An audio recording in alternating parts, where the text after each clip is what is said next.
Okay, and there we are live. Good day and welcome back to another episode of the Air Force podcast. My name is Jaco and today we've got Alyssa Michelle here with us. Thanks a lot for being here, Alyssa. Thanks a lot for your time today. Absolutely. Thanks for having me. I'm excited. Alyssa, when I came across your profile, I saw that you joined the military when you were only 19 years of age. So, what motivated you to join the military and how did you experience going there, being a female and being so young? Yeah, so I actually decided when I was probably 17 or 18 years old, so I was still in high school. My dad had served when I was a lot younger, but for some reason I was really drawn to patriotism. I loved history. I loved anything having to do with the country's past and present. So I felt myself being really drawn. My dad was a huge influence. Obviously, I'd experienced being an army brat, they like to say. So when college rolled around, I went up to my parents. I was like, "Hey, I'm enrolling in college, but I really want to join the military." And my dad's like, "Oh man," he's like, "Are you serious?" Because I have three other sisters and none of them went military. I'm the only one. So he was like, "Okay, you can go, but you have to go officer." And I was like, "I don't know what that means, but cool. Okay, sounds great." So that basically means you have to go to college, you have to have a degree, and then you go through all the other training as well on top of it. So at 19 years old is when I officially contracted, which was my freshman year of college. So I was still in training, but I officially signed the documents because I had taken a scholarship because I worked my ass off and was able to get the one slot for a scholarship for ROTC. So once you get a scholarship, you have to sign the dotted line that like I'm now owned by, the United States military. So that's like the roundabout of it. But yeah. Okay, so what did you study? What did you do in college? If there's something specific that you have to specialize in, how does that Uh, work? yeah, so I'm not using my degree at all, which is a common story, I feel like, with some people. I didn't know what I wanted to be. I just knew I wanted to be in the army. So I was like, I'm just getting a degree for fun, I guess. So I studied criminal justice. And my Mhm. backup plan, if the army didn't work out, I would go law enforcement, which is, again, something that my dad did. So I thought, why not? That makes sense. But I've never used any of it a day in my actual life.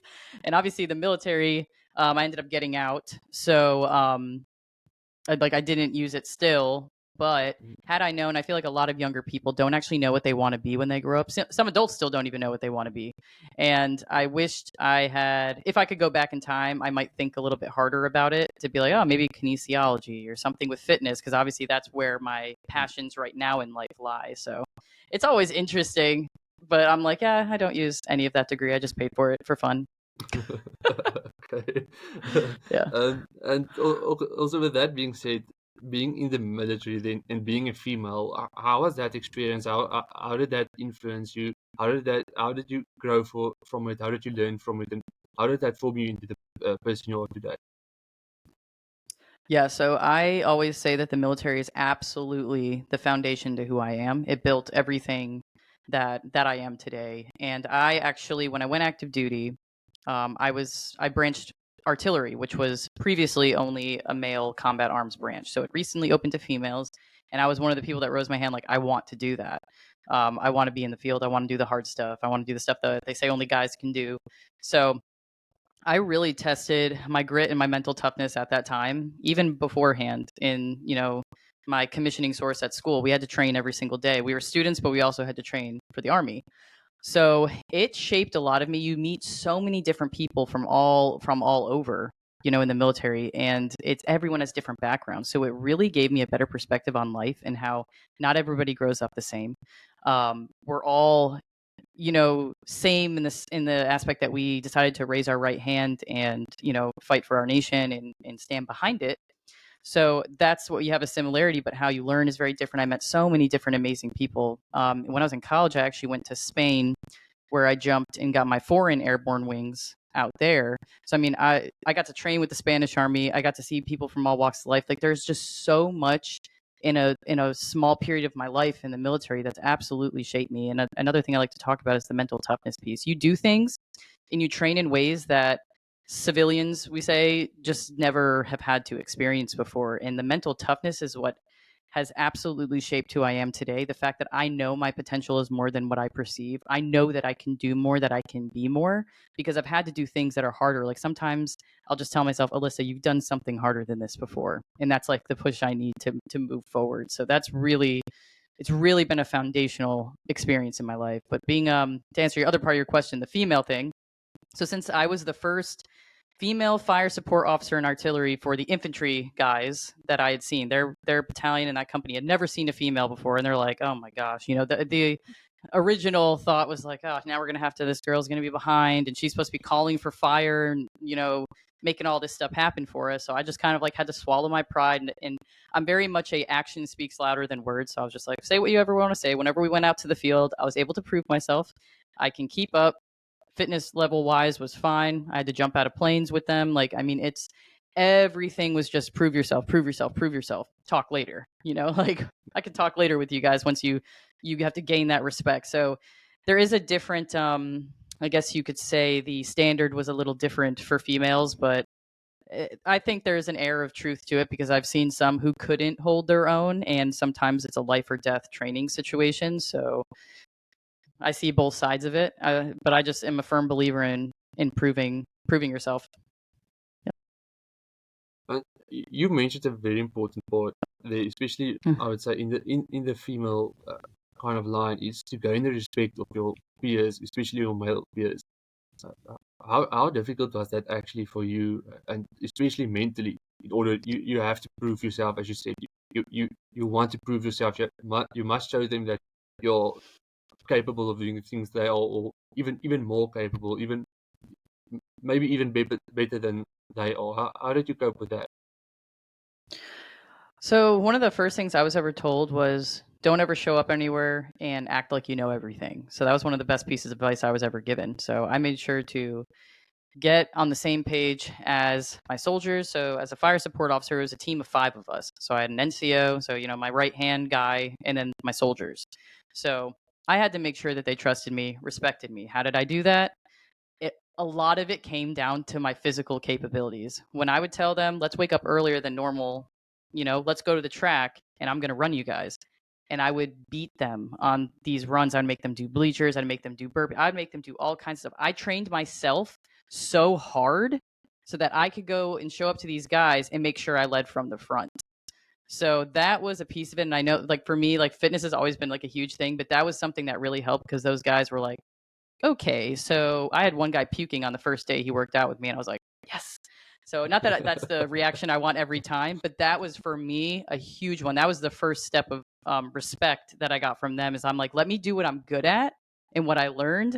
Let me put my physical fitness to the test, and let me lead with that. And then that opens the door of like, okay, so she can hang with us. What else can she do? So that's how I approached it. Because for me, that was my strength. I played my strength because there's other stuff I don't know. I can go through all the training in the world, but until I actually applied, these guys have been doing it for a lot longer. So let me lean into that, learn from them. And that was another piece of advice is always just go to your guys and learn everything from them. Don't ever show up thinking like, oh, I already know this, guys. I went to like my little training school and now I know everything about, my job. Because you don't. You don't know everything. And Yeah. you've preached about humility now and being humble, and as you said, you don't know everything. How important is that going into, I would say, going into the field, going into the action? There were things are happening. How important is that? Just knowing stuff or not? What do you mean? Part of? But knowing that you don't know everything, Oh, yeah. being a bit humble, yeah. So how important is that for going into the field? Yeah, I would say being humble is huge. I mean, if you lead with ego, I mean, ego destroys so many things. And not being humble and being able to learn from someone else, or I think that's something I learned earlier on in life, which is really great. But I think it's important to know things that deal with safety, and if it's going to affect people, like you should probably know that stuff, and not maybe you can lay off the humble if something's not safe, like say something. But as far as like leading without the ego, being able to push that down and be like, okay, let me just show up. learn what I have to, let them know I'm new here. Treat me like I'm new. I've been doing that even in my civilian life.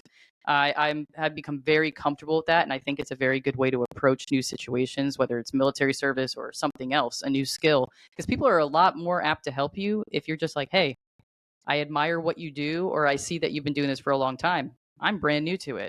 Would love to talk about it. I think that's a lot better way than be like, oh yeah, I've like, I know everything about it, and then you turn around and you can't produce results or whatever you're trying to do. So I think it's important to be humble. Okay, and then, but what led you to, I would say, exit the military and pursue more of a career in the fitness industry, doing something more, as you said, and I'm going to use your words now, civilian. But what led you to that Yeah. decision? So that was a fun one. So I originally thought I was going to be in the military forever. I thought that was like what I signed up for. I'm like, I'm going to die and, do this forever and whatever. So what happened is I got married. We had my son, who is 6 now, but as soon as we were pretty young when we got married, and it's a very common, I don't know about other countries, but in the United States, a lot of people in the military get married really young, and then unfortunately, a lot of us get divorced. That was my story. I got divorced, so I became a single parent. My son was barely 1 years old. And when we split up, we went completely different directions. And so I had to make a decision. I was like, I'm in the field all the time. I could get deployed. I'm training a lot. That doesn't seem fair to my son. Having my son in my life completely transformed my life in a beautiful way because he's everything to me. But it definitely made the decision a lot easier, but the harder decision came after. I was like, now what? I didn't plan any of this. I didn't think I was ever going to leave the army. Now what? So that's where I started, my corporate job that I still have right now. I manage a plumbing supply house, which no one ever guesses. So that's what I do full time. But on the side, I podcast, I do fitness coaching online. I'm always in the gym, and I preach a healthy lifestyle because that's what I live. I preach what I live. And how I really started tapping into this social media side, podcast, fitness, that was never something I knew about, but I started leaning into it. I started, again, being exposed to other people succeeding.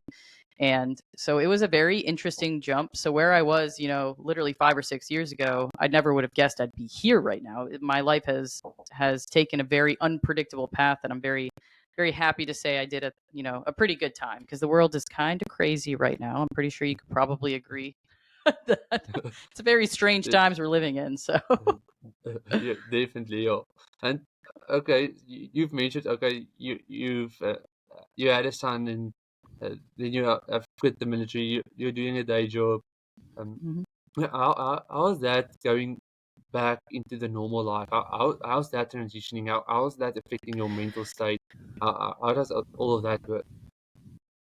Yeah, so a big one is that loss of identity at first. So I identified so hard with the uniform and with the mission and purpose.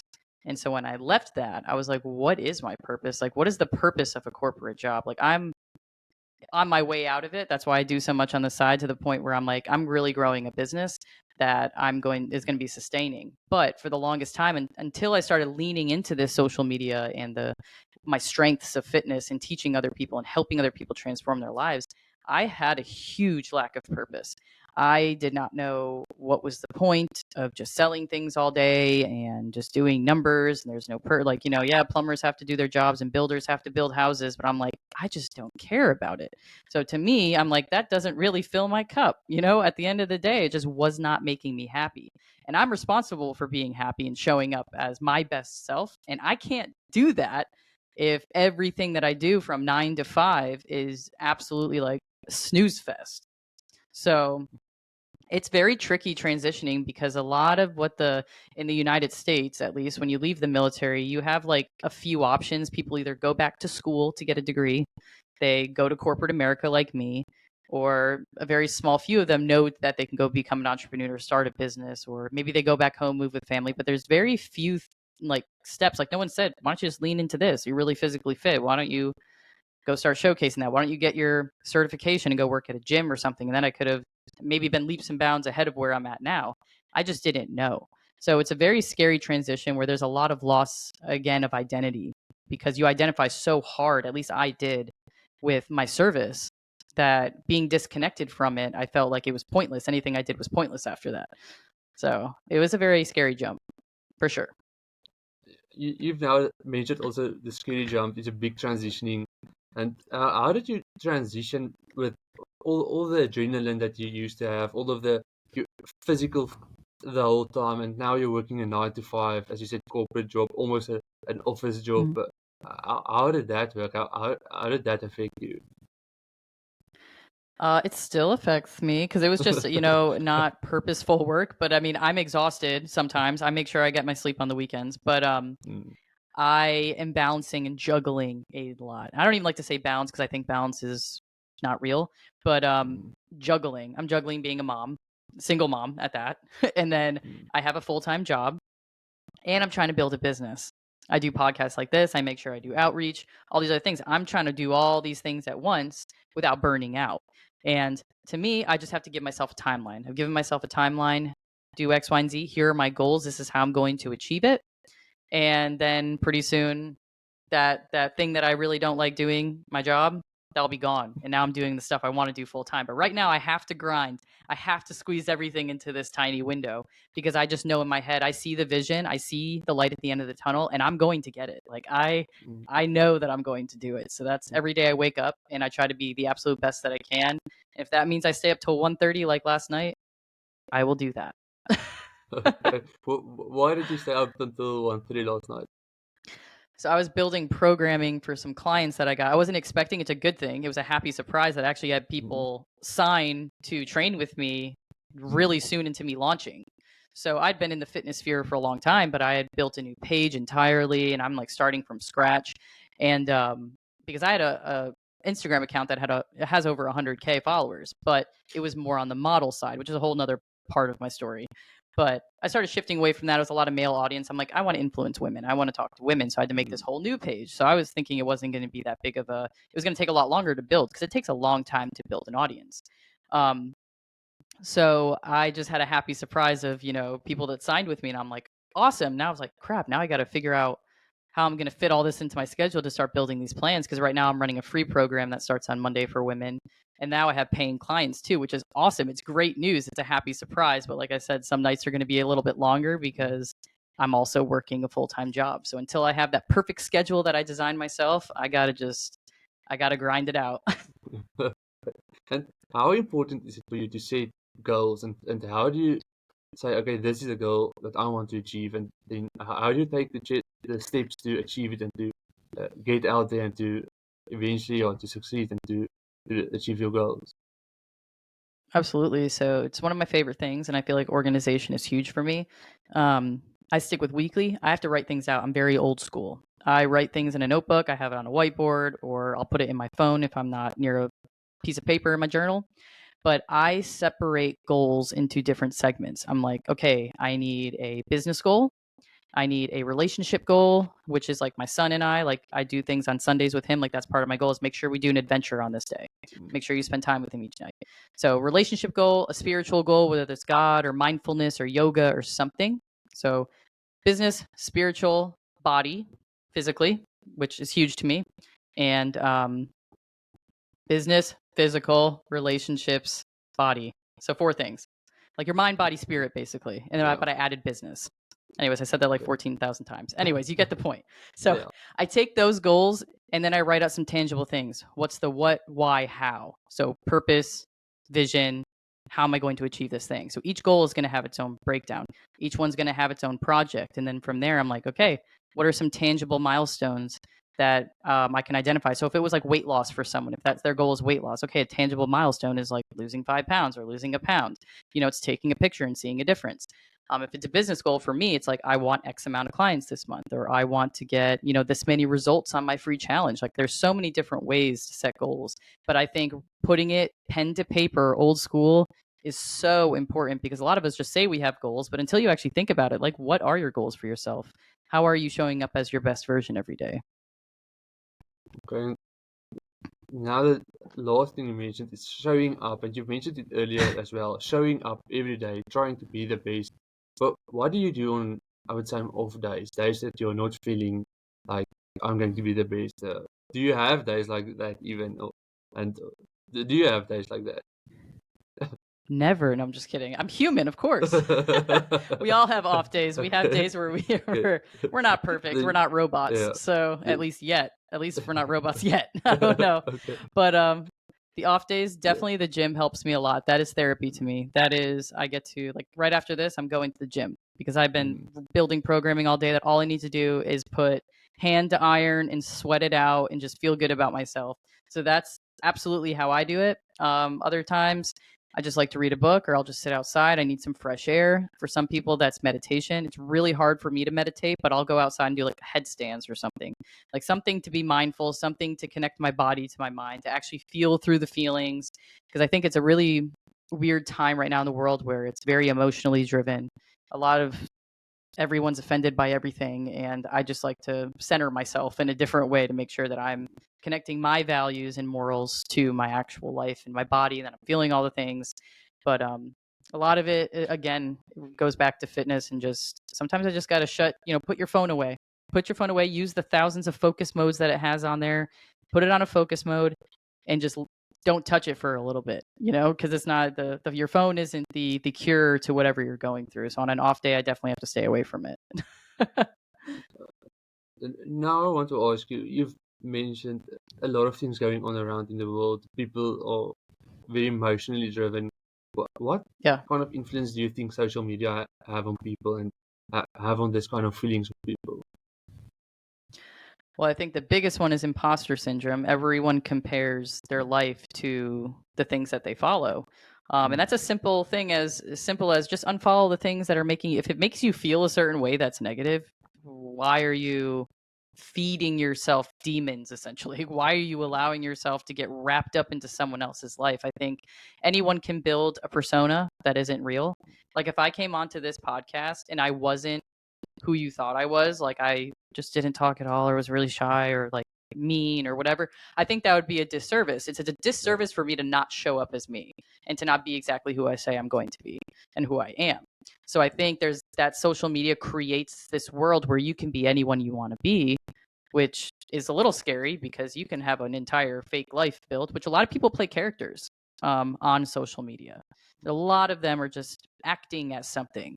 And that to me, that's cool if that's what you want to do and it works for you. But for me, I'm like, I'm showing up 100% as me because that's easier. It's easier to just be me than to put on a show, So, because I don't want to get yeah. out of character. So I'd rather just be myself. Then, why do you think people do that? They put this front up. They try to. Do you think it's peer pressure? Do you think it is trying to influence people? Why do you think people try to do this kind of put the mask on and just try to be somebody else?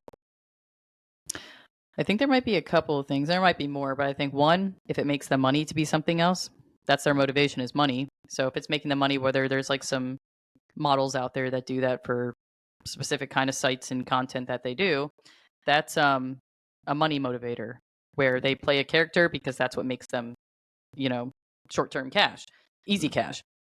I would say the other one is people are deeply unhappy. They're deeply disconnected from who they are. I would say that's probably the most common one is that they're very just unhappy on the inside. They don't even know how to be happy because they don't even know who they really are. A lot of people don't spend time knowing themselves. Like if I asked, like you right now, what are your core values? Would you be able to spit them out really fast, or would you be like, that's a great question. Let me think about it. Like there's a lot of people that probably would sit there and be like, I have no idea what my core values are. Like I don't know what I value out of myself or what I believe in, because a lot of time I was talking about this recently to someone that a lot of these ideologies we carry with us were influenced on us at younger ages or by teachers, parents, friends, significant others, whether that's political views or just how we see the world, how we see ourselves. They were influenced on us without us even knowing. And not that it was in an ill-mannered way. It could have been good intentioned, but we become, and our world becomes, and everything we view in our world becomes this thing that's not even ours and doesn't even resonate with us. So I think a lot of that unhappiness and confusion and why people want to be something else is because we're so disconnected from ourselves and our individuality. So I know that's a long-winded answer, but I'm very passionate about talking about stuff like that because it's something I recently started thinking about. But why do you think people are disconnected from themselves? That why do you think they don't know themselves? As you said, the core values, they don't know what to really want from life, and they see this thing on Instagram and think, okay, this is what I want, this is what, and that is not really what they want. It's do you think it's a perceptive of happiness? Do you think that it's maybe? What do you think? I would think, again, a couple of things possibly. Again, this is all just my own opinion, Mm, but I think because it's hard. Number one, I'll say the easiest thing is that it's hard. That it's too difficult to face ourselves. It's too difficult to look in the, at our skeletons in the closet that we tell nobody about, or whatever the case may be, our traumas from our past. It's too hard to do that. We are in a time right now where we're in a comfort zone era. Everything is comfort zone. Everything is safe space. Everything is, we got to just not offend anyone and just be quiet.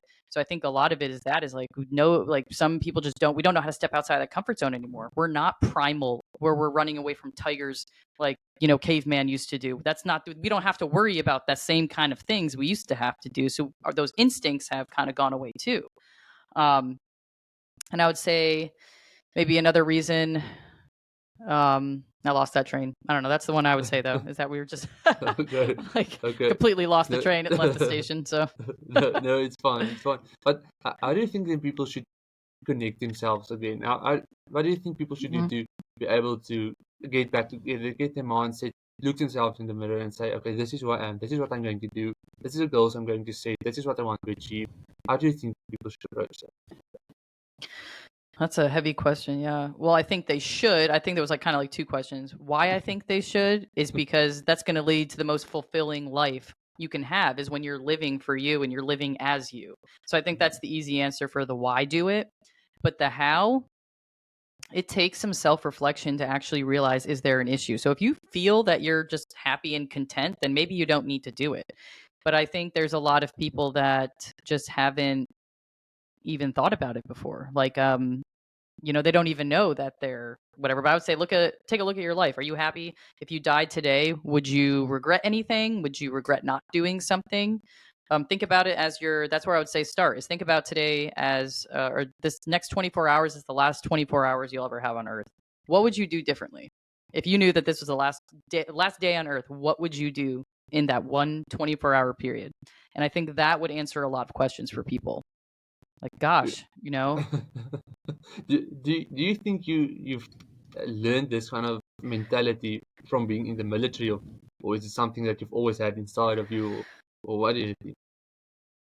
I think it's a combination. Definitely not all military. I was not this wise.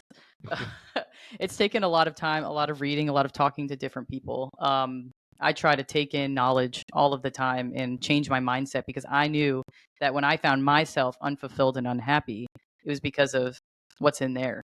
Um, Mm, so it's been really important to me to work on that and then to share it with other people, whoever asks. Like when someone asks me to be on their podcast and talk about this stuff, I love it because the more people that I can touch and impact, I think that it's incredible because this could be the tipping point. Like one of your viewers now could be like, wow, that's something I needed to hear. And now they go tell someone and it's a chain reaction. But yeah, no, I was not born this way.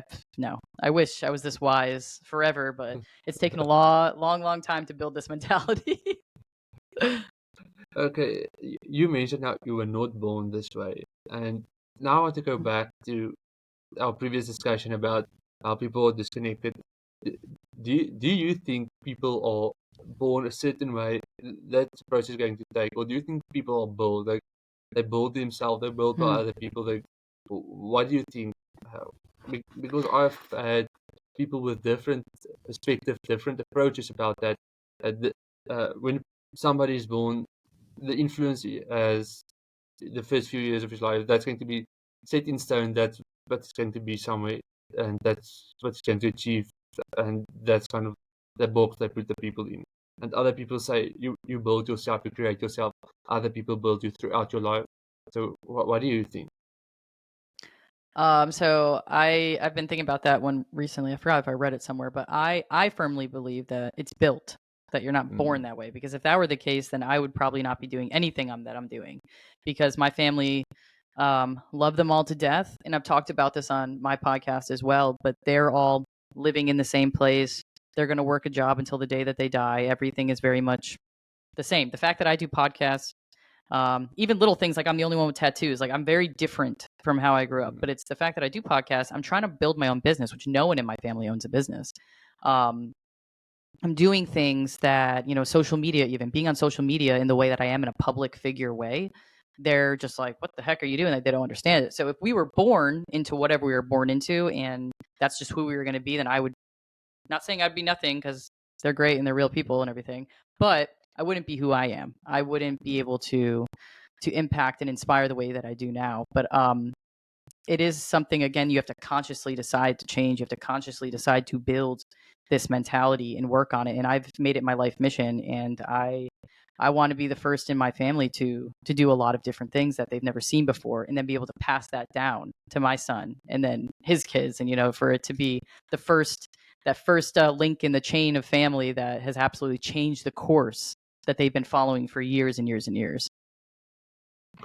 Okay, and then the chain reaction, trying to help another person. Why do you want to go out there and help people? Why do you want to go out there and inspire people to help people get better? Why do you want to do it?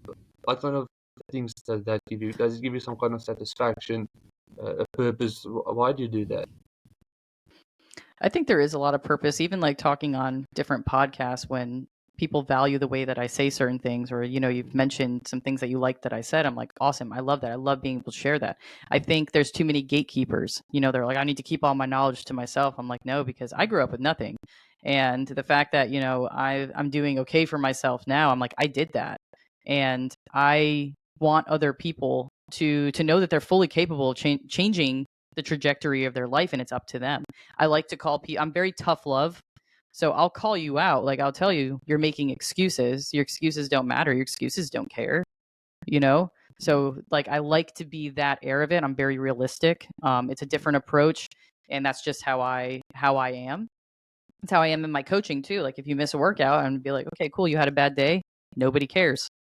Get up and do what you have to do. You know what I mean? Unless you're like dying in a hospital or something, like there's no excuses. I don't deal with excuses, because if I accept your excuses, that means I'm probably accepting my own.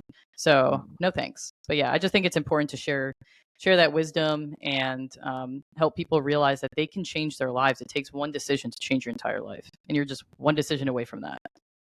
And these days, there's a lot of talk about mental health. People suffering from mental health. Uh, people not in the correct places that they have to be emotionally, spiritually. What do you think about that, especially somebody that served that were in the military? What's your take on that? Or I would say normal people, civilian people, as you say, people just working the 9 to 5 that haven't experienced things as, I would say, as traumatic as you did. What do you think? Please inform me about what's your take on that. Yeah. So with mental health, I mean, it's taken a huge upswing, I would say, recently. Everyone's depressed, everyone has anxiety, everyone has so many different syndromes and all these different things. And again, I think it stems back to the type of time that we're living through, which is comfort zone. So everything that's, if you even go back a few generations, they weren't diagnosed with depression and anxiety. Not saying that they didn't experience those things. Those things have existed since the beginning of time. And being chased by a wild bear would probably give me anxiety as well, sleeping and not knowing if a bear was going to come and eat my family. So those things existed, those feelings existed, but I think there's an overdiagnosis of it. Like, everyone just, I'm depressed, I'm this. I'm like, we're all human too. So I think no one has any outlets to put it into, because all we do is we have our phones, and this is what we suck our lives into, and we all use it. It's almost like you need it to survive these days. I feel like everything's on there. However, I think there's an addiction to it that it takes you out of living actual life, like touching grass, smelling the air, looking at a freaking mountain, or seeing something beautiful, or just being present with yourself and family. I think there's again, disconnectedness. I think a lot of the conversation kind of goes back to each other. The mental health is because people don't know how to live anymore. They don't know who they are. They don't know what there is to do, because all we do is watch TV, eat bad food, and we're killing our brains with the kind of food that they make nowadays, because food's not grown the same, and that's a whole nother conversation.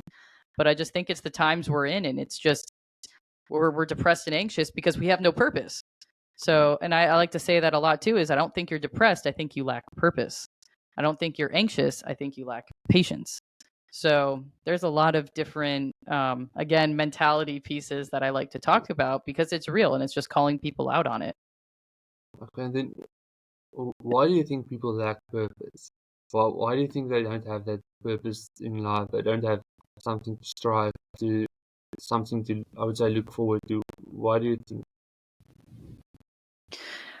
I don't know. I mean, even for me, I mean, there was a point when I thought I lacked purpose, and I think it's like, I don't know what makes people different when it comes to being high performance or wanting to be ambitious. I'm a very ambitious person and I like to surround myself with other ambitious people. So I think you have to look at your environment. Are you surrounding, who are the top 5 people you talk to every day or see every day?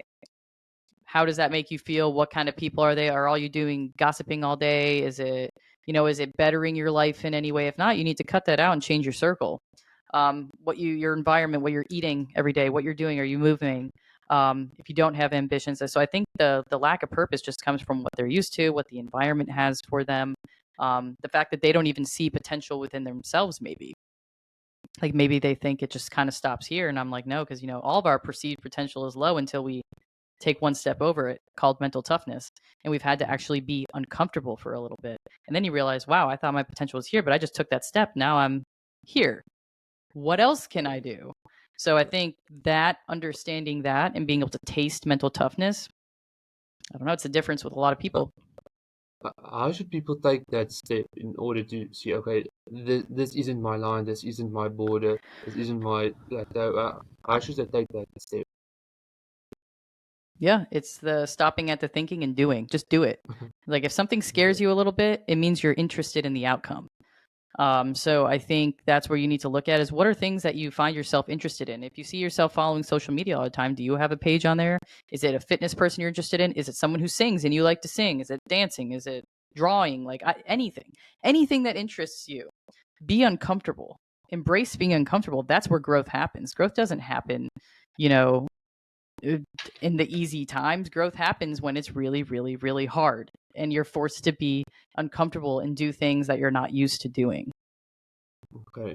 And I, I want to go a bit away from this kind of discussion now, and I would like to focus on I would say on you again. I would like to know about you now again. How did you go from being in the military to being, I would say, a fitness instructor, going into the fitness journey? How did that step happen? Why did you take that leap? Please tell me about that. Yeah, so growing up, I was never an athlete, which no one ever guesses. I got cut from many sports teams in high school. I was just not good at it. So, and I didn't enjoy it either. So I think that's why I wasn't good at it. I didn't like it, so I wasn't going to practice it. I'm like, I don't really care. I just tried out because everyone in my family did it. So what happened was with the military, I learned what weightlifting was. I learned what boxing was. I learned how to do CrossFit. I learned how to run, ruck, climb ropes, all these different things, obstacle courses. My body was tested in a way that I had never experienced in my life. A, I loved it. And B, I became good at it. So, exiting the military, I continued to lift even while I was pregnant with my son. Afterwards, excuse me, voice is getting all tired.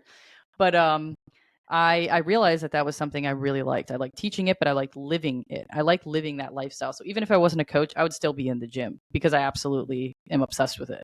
So that's kind of where that came from. Is I was never exposed to all those things, and all of a sudden I was like, "Wow, I'm good at this, and I like it.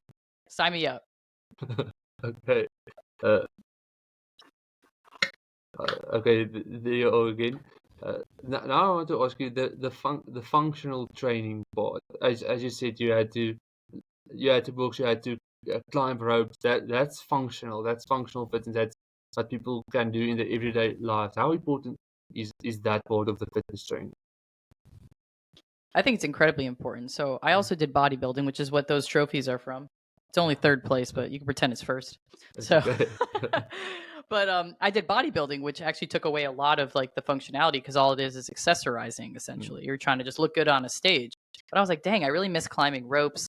I miss being able to sling weights around and run and do all that. So I'm actually going back to that because I think functionality. Some people don't care. Some people just want to look good.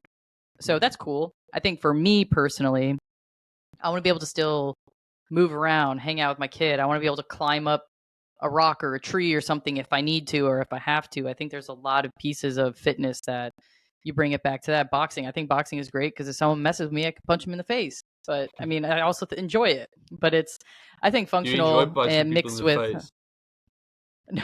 I'm grateful I haven't had to do it. Depends on who it is, I guess. Okay. I Yeah. interrupted you. Please continue. No, that's fine. No, I was just saying, like, Okay. it's. I think that's important for me is to be well rounded. Okay. And okay, that's a, I would say that's a big statement to say and to make is being well rounded. In your opinion and for you in your life, what does being well rounded mean in, I would say, in all the aspects of your life? Yeah, well rounded. I would say that it kind of goes back to how I set goals too. Like, am I happy with how things are? Do I like what I look like? Do I like what my life looks like? How I feel every day? Am I showing up eating good food? Do my son and I have a good relationship? So I think being well rounded is really tapping into all those different things, plus building a business, which gives me joy because I see the light at the end of the tunnel, like I said. So I think being able to make sure your life represents who you are and who you'll be remembered as, at least until, the last person who remembers you is off the planet Earth. But I think it's just tapping into all areas of you. And I don't know, maybe that was not a good answer, but No, no, that's my answer. I think that's a good answer because it is it's your opinion, it's your perspective, it's raw, it's natural, it's Yeah. yeah. I think I definitely think that's a good answer. And um, now I want to ask you, do you have any advice that you want to give, especially young females or females that want to follow in your footsteps, maybe do the same kind of things you're doing? Is there any kind of advice that you would like to give to those people?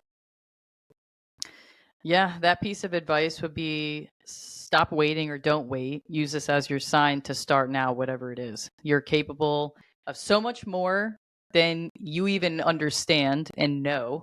So push yourself, embrace discomfort, believe in yourself. That's another thing. Get clear on what you want. I mean, that's a lot of advice I could give, but I would just say start now. If I'm going to sum it all up, be like, start now, learn while you're doing it. Just learn along the way. And that's what a lot of us do. No one knows all the answers. No one was handed a handbook that said, this is how you become successful.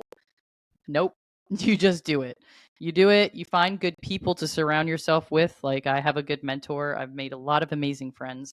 Um, you got to surround yourself. You got to create the environment you're in that's going to push you. If the conversations you're having with your friends are about, just stupid things that don't actually matter, you have the wrong circle of friends. You should be talking about things that elevate your life, whether it's business or fitness or eating good food or, whatever. It's not just out partying and drinking all the time or whatever kids are doing these days. Like, I don't even touch alcohol.